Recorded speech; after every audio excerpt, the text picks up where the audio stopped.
Hey, talk to us a little bit about your public safety coordinator, Okay. and Deborah's assisting you in that work. Yes. Exactly. Yes, we're together in this work. Yeah, I'll let Miss and Maddox kind of start off a little bit, and then I'll piggyback. She kind of give you a framework for tonight. Okay. okay, All right. We were going to kind of give some input on the violence reduction initiative. It's provided social services and support for group members in effort to reduce a group of what they call gang member involved violence in the city. It started out, dealing specifically with focused deterrence on adults, and we're looking now at a new RFP that has come out, and this RFP is on youth social services. So, we've made some changes a little bit yeah. with the VRI, but still the focus is dealing with trying to reduce crime and, gang activity and different things here as far as the city. We looked at the requests for the social services have been steadily declining here in the city since the violence reduction initiative. We have people that, think it's not working, but it really is working when we look at the statistics. And I know Mr. Troy is going to talk to you about the statistics that have evolved as a result of the violence reduction initiative. Yeah, but thank you, Troy. What's your take on that when people say it's not working? I mean, we look at the numbers. I mean, it's working. We were negative 35% shootings. Yeah. We were negative 16% homicides last year, dealing with gang members. So it's working, but we have to do better. Even though it worked last year, as a leader, we have to transform and see how we can serve our community better. I think, Coach, you were with me on last Tuesday, and one of the things when I started this job, when I was sitting in a hospital room talking to one of the young men, his question was, where were you at when I was 12? Yeah. Where were you when I was 12? I needed this support when I was 12. Now I'm this age and all this has happened. Where were you at when I was 12? And I started to think about that and say, man, we have got to begin to cut off the pipeline of the gangs. And that's what we're doing. Okay. Go ahead. No. Go ahead, Coach. And when he asks you that question and you begin to think back, Mm-hmm. and you begin to make some adjustments, right? Yes. You made a shift. We I made- heard you say that you made a shift. Talk to us about We that. pivoted. We just pivoted a little bit. We said, hey, man, we've got to begin to get in these schools. We about to begin to mentor. We got to begin to deal with some of these kids who have socioeconomic issues, and we need to love on them and be there for them and take them to expose them. We took a group of kids to Alabama A&M for a college tour, start to expose our kids who have issues to things that they may not already have known. So yeah, we pivoted a little bit, starting to deal with our young people. Now, what is your expectation as a result of your pivot? Yeah, my expectation will be a couple fold. Expectation will be more days in school. My expectation will be kids not being tardy, not being late to school. My expectation will be no in school or out of school suspension. We want to be able to have improved family function where we get in the homes and begin to deal with the families. We want to have fewer behavior problems, and we also want to reduce substance abuse if that's something that you have. So those are some of the things of the first year that we want. We want to begin to increase the number of days you're in school, increase the number of days you're getting taught. We want to decrease the number of days to where you're not being able to be taught.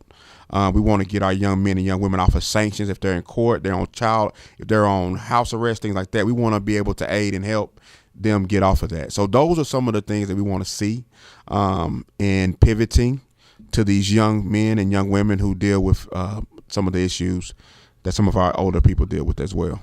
Joy, you got a mother and a grandmother who's listening, Yep. and their youngster Okay. there's a suspicion that they're involved in a gang, Right. or they're being lured. Right. to participate. Mm-hmm. What are some of the signs or some of the symptoms that you would say to that mother, grandmother, that would lead them to take real serious note? Okay. I'm gonna say the first one. You better look at who they're hanging out with. You show me your friends, and I will show you your future. You are the sum total of the 5 people you hang out with. Who are they hanging out with? Yeah. Who are they talking to? What are they saying on social media? You know, you need to do your homework. Is he wearing what color hat is he wearing? Is he wearing his hat to the side? Is he talking slang?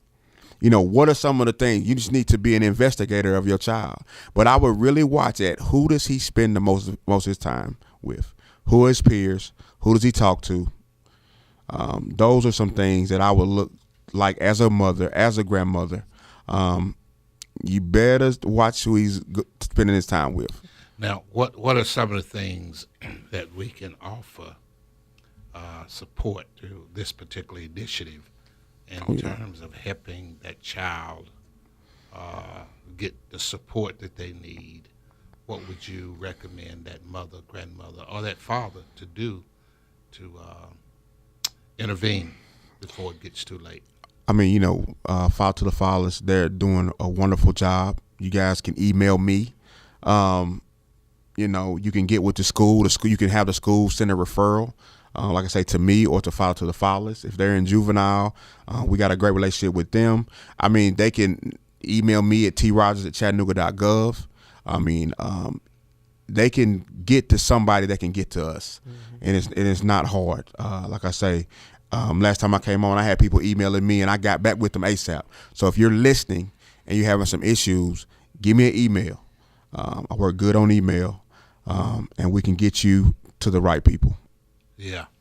Well, I believe that this initiative, from my experience and observing the call-ins and the whole focus that we have, that Mayor Burke is really serious about helping Chattanooga be a safer place. And you said something earlier about, we've made some tremendous gains and improvements, but you're not satisfied. No. And any one child or one person is important. And if we can avoid one person at a time from being shot or involved in any type of violent behavior, we make the city, that family, that neighborhood a safer place. Exactly. Why are you so passionate about this work? I mean, I'm passionate because, it's just something that I enjoy to do. I tell people all the time, I thank God. I think I have the greatest job in the world because I get to do something that I love doing, that I've been doing for over 20, 25 years. I love trying to help people. I love taking young men in hand who had issues and watching them marry their baby mother or go to the military or even work 2 jobs to take care of their family. I just love to see God do a work in the life of a young man and a young woman. I was so blessed working in the West Side. I'm starting to see the kids that I had 10 years to deal with starting to be professionals now, and I'm seeing them do the right thing by their kids. I'm seeing them begin to raise their kids in the right way, bring them up in church and do great things. And it was the example that I tried to set when I was working in the West Side. And I would wait on those kids every day on the bus.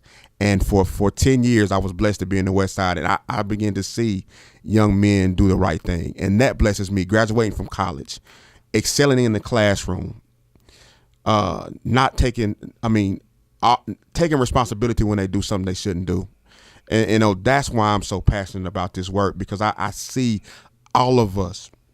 And then even seeing young men being mentors to other young men, because that's it. You know, Coach, you said all the time, it's our time. It's about time for us to get out the way. Who are the next young guys, the Kennewiles of the world, the Logans, the young men that's coming up behind us who are going to carry the torch? So I'm excited about the next wave of young men. It may be in our program that we're about to find the next leaders in this city. So I'm excited about change. I'm excited about transformation, and that's what we really need in this community. So I'm just passionate.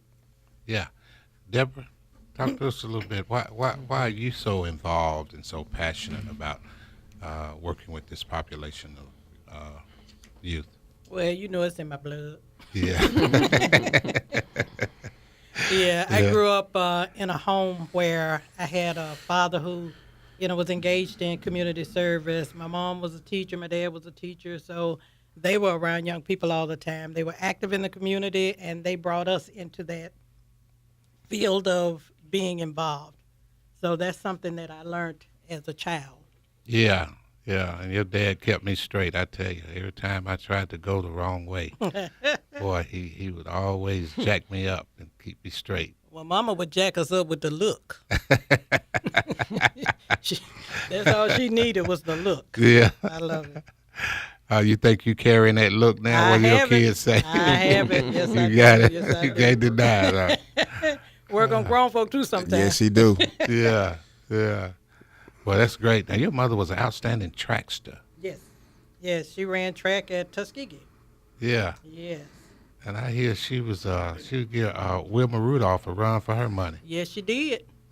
Yes, she did. That's awesome. Yeah, so when she came out of Tuskegee, then she came back into the community, into the schools, and taught Yeah. physical education. Yeah. Mm-hmm. Yeah. All right. So we got this particular contract is going before City Council in Yes, tomorrow sir. Yes, sir. Tomorrow. Tomorrow night. for the VRI. And, Yes, sir. What comments, words of encouragement would you want to say about that? Yeah, I just want to make sure that everyone understands that it's about the scope of work that we're looking for is how we can deal with the youth in providing family and home support, in providing school and academic support, mentorship and community support, and then individual support for our youth. This is the scope of services that we're looking at as far as the organization that gets the contract will provide. I believe there's enough work in this community for everyone. We need to have people who work with the youth. We need to have people who work with the young adults. We need to have people who work with the adults. So there's enough work for everybody. And we just need to, figure out a way that we can come together and provide that for all of those individuals so that we can become a healthier population of people and a safer community here in Chattanooga. So if whatever organization gets the contract, they can subcontract Yes. some of the work, some of the scope of the work out to others in the community who qualify and who's capable of delivering as well. Exactly. Yeah, exactly. Yeah. Exactly. So I hope we can come together and put our heads together because our children is They in need great us. need. They need us. They need us. Yeah, they need Yeah. us all. And I hope we can figure out as the adults what we can do together to make it better for all of our children. So, Right, and keep the focus on the youth. Yeah. Keep the focus on the kids. yeah. All right. You got a final pep talk, each one of you? I got some. I got one, and mine is to everybody out there, man. Make sure you do something. Mentor. Take care of your children. Do something for the betterment of your community. A leader always thinks about others and how it's going to affect them.